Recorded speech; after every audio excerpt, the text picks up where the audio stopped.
Today, most opponents of Islam choose to demonize and denounce the entire religion on a handful of points. These points constitute only a small percentage of what the Quran or Prophet Muhammad came with. One point which has gained a lot of coverage recently is the issue on whether or not Muhammad was a paedophile.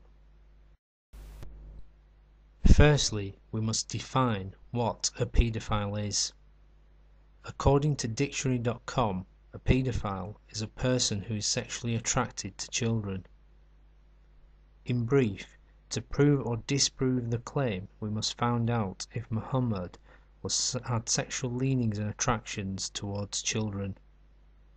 Throughout the Quran or Hadith, there are no evidences to suggest the Prophet ever abused, raped, or was sexually attracted to children in any way or form. Secondly, no non-Islamic historical reference can testify to this claim either. In fact, the only reference individuals claim is stating he was a paedophile is due to a hadith concerning one of the wives of the Prophet Muhammad. As there is no argument to suggest the Prophet was sexual to any person other than his wives, we will cover the wives in detail later. So in brief, the Prophet made no sexual advances to anyone other than his wives, even though he had the authority to do so, had he desired. So, on to the women whom the Prophet might have had sexual relations with over the course of his life. Khadija, 40 years old when the Prophet married her. Sauda, 55 years old when the Prophet married her. Aisha, who was already betrothed to someone else before the Prophet proposed, it is argued was either between the age of 9 and 19. Hafsa, 20 years old when the Prophet married her. Zainab bint Khuzaymah, over 28 years old when the Prophet married. Hind, 29 years old. Rihanna, over 20 years of age. Zainab bint Jahsh, over 30 years old. Safia, over 18 years old. Maria, over 20 years old. Juwayriya, over 20 years old.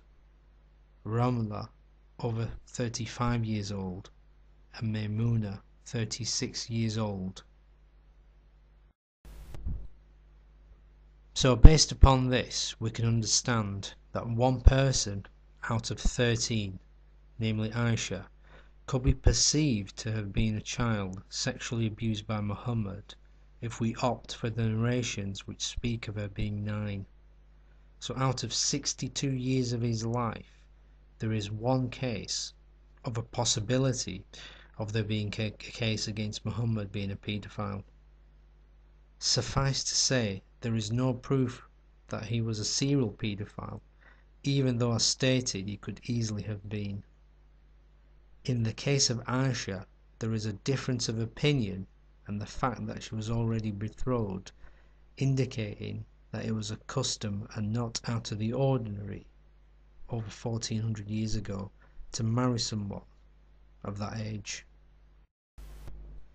In fact, if we look at Judaism, which was established long before the arrival of Muhammad and who Christianity based themselves upon, girls between the ages of 3 to 12 were married off by their fathers. This was not only considered normal, but part of Jewish scripture, as per the link below. Jewish tribes were prevalent around the Arabian Peninsula, so the marriage of a 9-year-old would have seemed more than normal.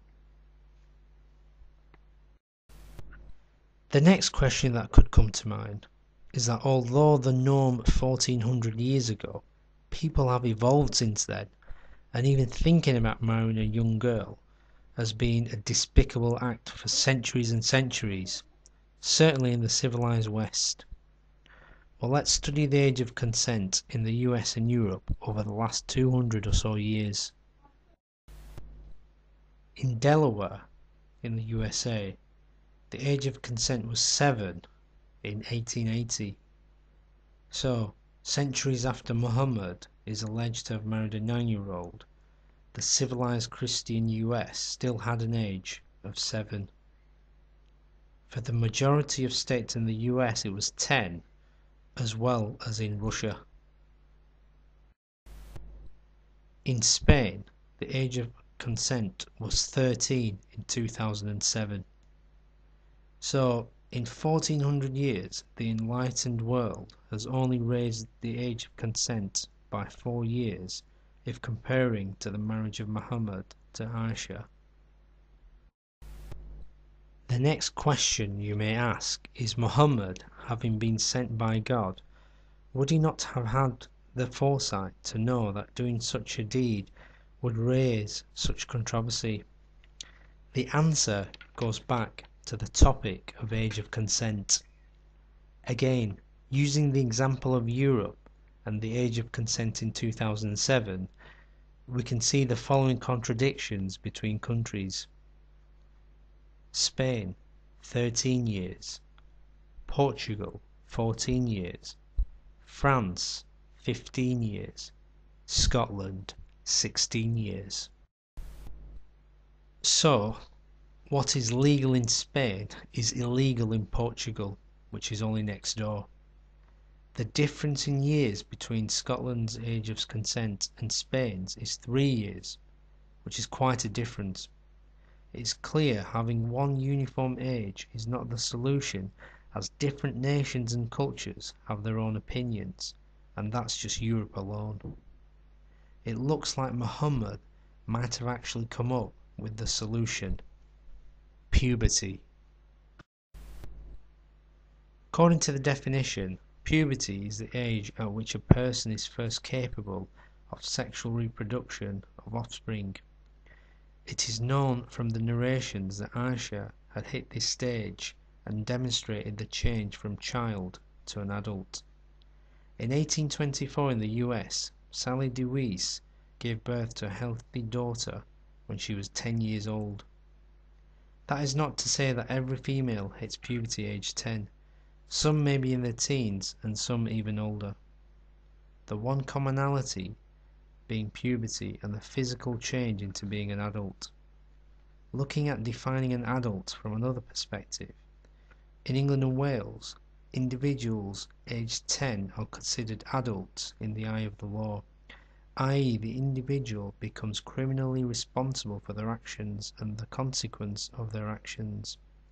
However, Islamically, the criteria would again be puberty, as the 10-year-old may well not become an adult and hit puberty for a few more years, and may not be accountable at such a young age. Islam therefore leads to a way which is more just. One must remember that nowhere in the Quran or Hadith is one instructed to marry an individual of a specifically young age. On the contrary, one is commanded to follow cultural norms unless they disagree with God's laws. The argument presented, however, highlights the need to have a degree of uniformity between nations, something that is proven not to be the case by fixing a particular age. So, in conclusion, back to the question, was Muhammad a paedophile? Point 1. There is no proven case of sexual abuse to any other individual by Muhammad in Islamic or historical texts. This is contrary to the crimes carried out in the name of Christ by organisations such as the Catholic Church, who have got a history of sexual abuse. Point 2. By trawling through the texts, there is only one case where Muhammad was said to have married a potential minor, i.e. a 9-year-old.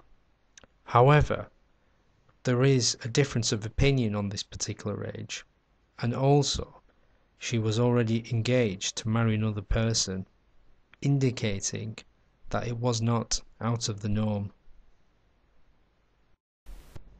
Point 3. The wife in question had reached puberty and both physically and legally was considered an adult. Point 4.